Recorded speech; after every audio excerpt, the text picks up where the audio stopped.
I'm Emily, and Jake, who is 2 years my senior, is a man of science, living out his childhood dream with a fulfilling research job. Despite his busy schedule, he seems content. Our 3-year-old son, Mike, shares Jake's love for observation and experimentation, currently fixated on the goldfish he snagged at the fall festival. Meanwhile, our 1-year-old daughter, Sarah, is a delightful eater with her adorable chubby white cheeks, bringing comfort and joy to our household. Life is generally good for our ordinary family, except for one recurring concern: dinner. Just as I was trying to soothe my crying daughter and finish preparing dinner, the doorbell rang. Without hesitation, my mother-in-law walked in, a frequent visitor around this time, enough for Mike to hardly glance away from the TV. "My goodness, fried food again," she exclaimed, expressing concern about its impact on Jake's stomach and the grandkids. Mike, however, loves it.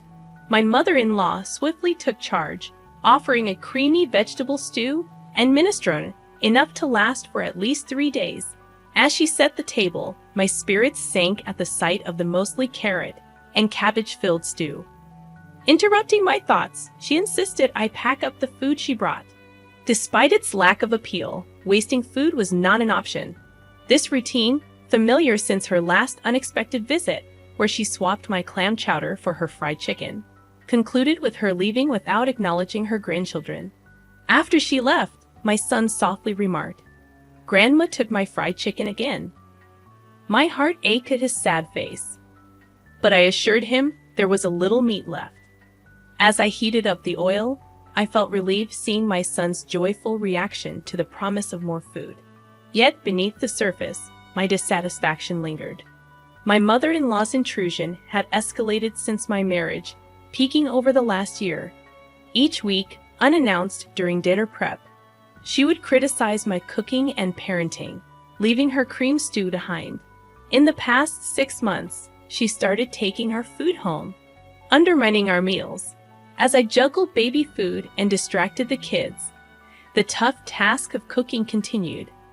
My family's happiness kept me going, but my fried chicken, braised pork, mapo tofu, and hamburgers, all of it, ended up in her hands. I inherited a love for cooking from my restaurant-running family, particularly my dad, who taught me the art. Confident in my culinary skills, I firmly believe that my cooking surpasses my mother-in-law's overly sweet cream stew. However, since Mike, our son, entered the picture, I've found it challenging to assert myself against his grandmother. When Jake, my husband, returns home after the kids have gone to sleep, he grimaces at dinner. With only Mike's share of fried chicken remaining, I serve Jake a generous portion of the cream stew, resigned to the fact that it's what my mother-in-law brings over. Frustrated by having my skills undermined, I express my discontent to Jake, urging him to tell his mother if he doesn't like it. Jake, as non-committal as ever, pokes at the stew, avoiding confrontation with his mother. Despite her intrusion during Sarah's nap time and taking away Mike's favorite foods, Jake rationalizes it by mentioning her loneliness since his father's passing 2 years ago. I sigh deeply, realizing Jake tends to avoid confrontation when his mother is involved. The only relief is that she hasn't suggested moving in yet. Tired of the routine, my mother-in-law surprises me with a different proposition during one of her dinner visits. She announces that everyone will gather at our place for Christmas this year, a departure from the usual family reunions at her brother-in-law's or her childhood home. Responding with little enthusiasm, I wonder how she plans to host the gathering. She frowns at my apparent lack of understanding and declares that I'll be helping too, assigning me tasks for the 24th. Despite my quick objections, she dismisses my concerns, suggesting I use a baby carrier for Sarah. Not only am I expected to clean up, but I'm also entrusted with preparing the full-course Christmas meal, with a strict warning against repackaging store-bought food or serving anything that tastes bad. Stunned by the audacity of her decision, I try to object, but my mother-in-law, satisfied with her directives, leaves abruptly. When I share the news with Jake that night, he is as bewildered as I am. We contemplate her plans to host a Christmas party, inviting relatives from both his dad's and her sister's families. Frustrated, I finally lose my temper, expressing my feelings of always being pushed around. Jake, realizing the severity of the situation, goes silent and, with a resigned sigh, agrees to handle the cleaning and entertaining of relatives. I'm relieved to hear Jake's proposal. It provides some direction.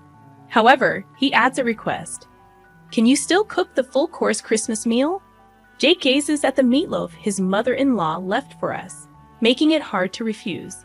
After some hesitation, I reluctantly agree. Just for this year, let's keep Mom's reputation intact. Plus, everyone in the family loves your cooking, he pleads. Fine, just for this year. Thanks, man. I can't wait for Emily's Christmas feast, he says cheerfully. I brace myself, knowing it's just for this time, and agree to prepare a full-course Christmas meal.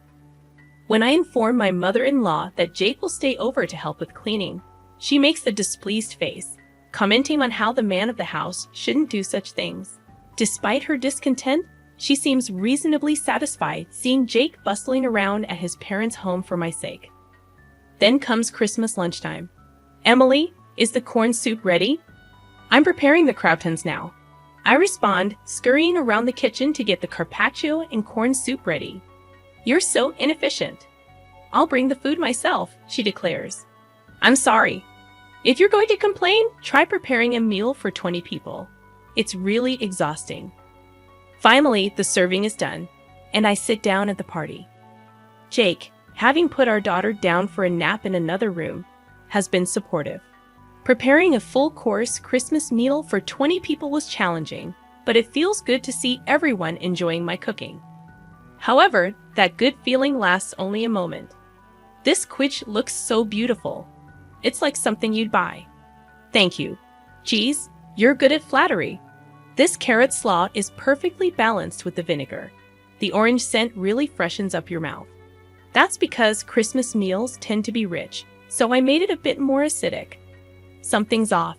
Every time someone tries to compliment my Christmas cooking, mother-in-law interrupts. Something is not right, she declares, revealing the source of this awkwardness.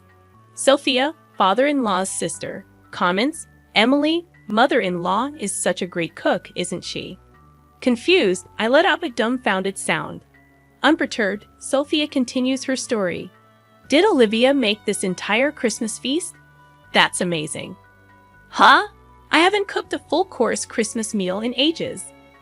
I was going to leave it to my daughter-in-law, but she's absolutely terrible in the kitchen and never comes by, even when I offer to teach her. Mother-in-law talks about struggles she never even faced, leaving me puzzled. Oh, Emily, you should really take after Olivia while she's still well.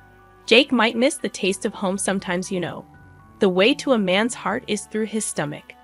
Daniel, a relative hanging around, laughs as if mocking me. You know, Olivia, that pork belly stew you made last time was delicious. It's amazing you can cook both Western and Japanese dishes. It's not that big of a deal, but I'm glad you enjoyed it. Mother-in-law smiles and feigns humility. That pork belly stew was clearly my creation. As I stand there astonished, she mouths, "Go along with it." Apparently, she's been claiming all my dishes, including the Christmas feast, as her own and sharing them with the family. Now she wants me to be complicit in her lie. No way, especially after she's been criticizing my cooking all this time. Though I want to speak out. Overwhelmed by the crowd, I find myself speechless until my young son becomes my unexpected savior.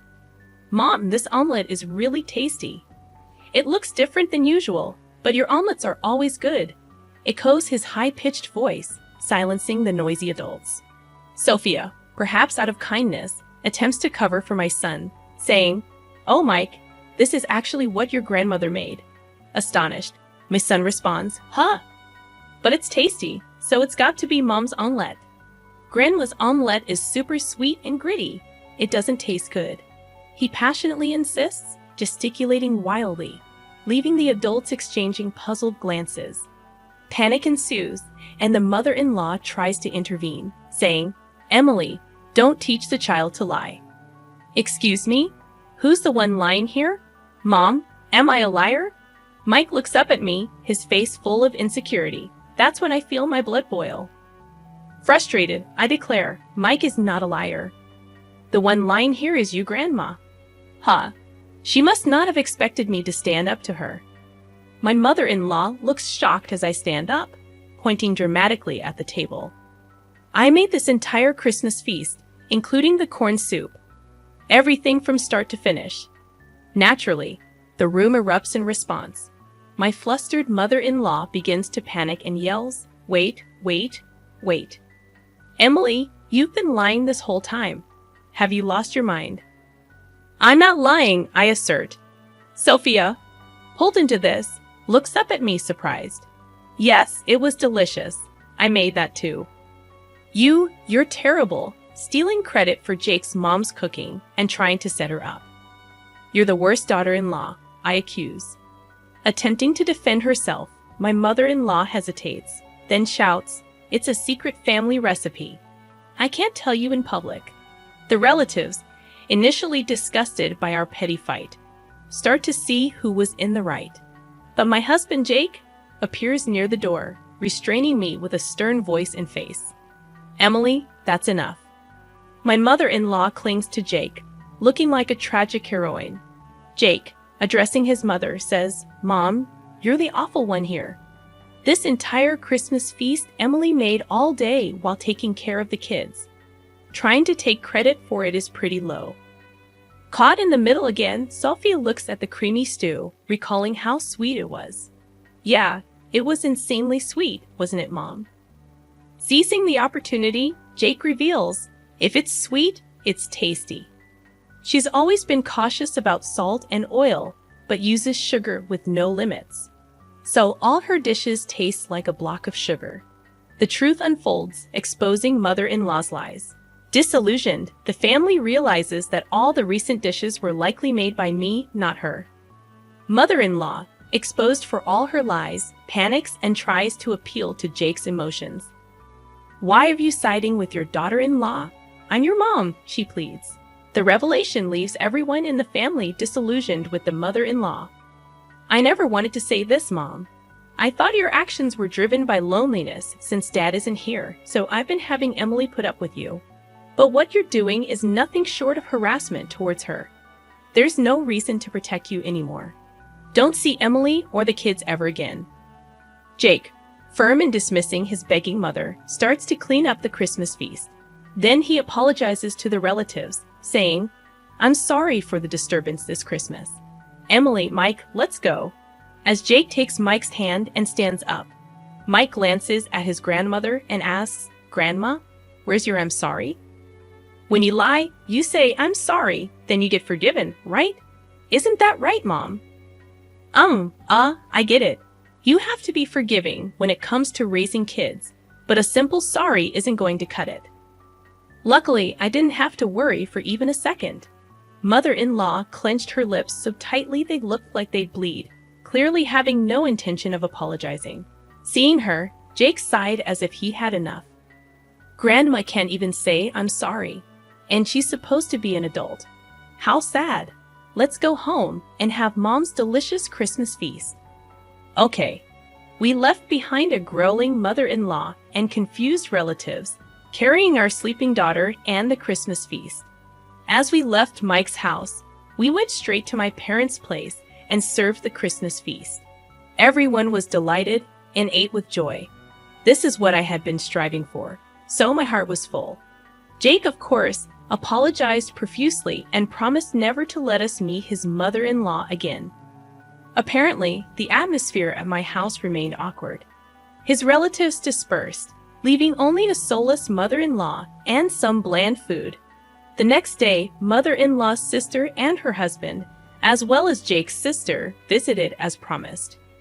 Seeing the bland food, they chuckled and said figures. Apparently, mother-in-law's lack of cooking skills was a well-known fact among her relatives. So, you brag about hosting a Christmas feast. I wondered what magic trick you'd pull, probably just jealous of Emily, who's good at cooking and praised by Jake and Mike. Sorry for the inconvenience, they said after hearing the details from Jake. My sister-in-law thanked me for my efforts, and Sophia called to apologize. I'm sorry for jumping to conclusions. It turns out Sophia also enjoys cooking, and we bonded over a recipe for braised pork belly. The misunderstanding with Jake was cleared up, and I found new friends who share my cooking hobby. I felt refreshed, enjoying a carefree Christmas. Of course, mother-in-law wasn't going to back down that easily, but I was well prepared. As I was making cornbread, my phone rang. It was mother-in-law. "Excuse me, where are you?" "It's dinner time. Do your duty as a wife." "Are you making the same mistake and coming over again?" She's furious on the other end of the line. "How dare you? I came here because you didn't apologize. Come home and clear the misunderstanding with our relatives. Then I'll forgive you for embarrassing me." "No thanks." "What? You'll be the one left out by the family." "That won't be a problem." "What to begin with? The one who put on airs and got shunned by the relatives was mother-in-law. I've even made plans to cook with Sophia next time." "What?" Mother-in-law probably never imagined that I become close to father-in-law's side of the family. So, what now? Still got any moves left? I add another blow to the stunned mother-in-law. Also, I'm not returning to that house. What? Yes, the kids and I have been staying at my parents' house since Christmas. We're planning to find a new place to live now that the holidays are over. Initially, living near Mike's family was mother-in-law's strong insistence. But Jake's workplace is actually closer to my parents' house. Didn't Jake tell you to stay away from daughter-in-law? But since mother-in-law can't listen better than a child, we've decided to physically distance ourselves. Right now, Jake is the only one living there, and he'll leave once he's ready. What? Where? Where are you? Who knows? You think you can get away with not cherishing Jake's mom? Yes, because Jake and sister-in-law have forgiven me. It's okay. Well, wait. What? Thank you for everything so far, mother-in-law. I'm so happy I'll never have to see you again. Goodbye. Wait a minute. With a bit of a laugh, I hang up on mother-in-law, who's screaming like a villain in a superhero show. Then I block her number to make sure I never have to hear her voice again. 2 years later. Mom, what's for dinner today? Hamburgers. Yay! I love Mom's burgers the most in the world. Sarah loves them too. Dad loves them the most in the universe. Dad, that's not fair. My family happily waits for my cooking in the living room, playing around as I fry the burgers in the kitchen.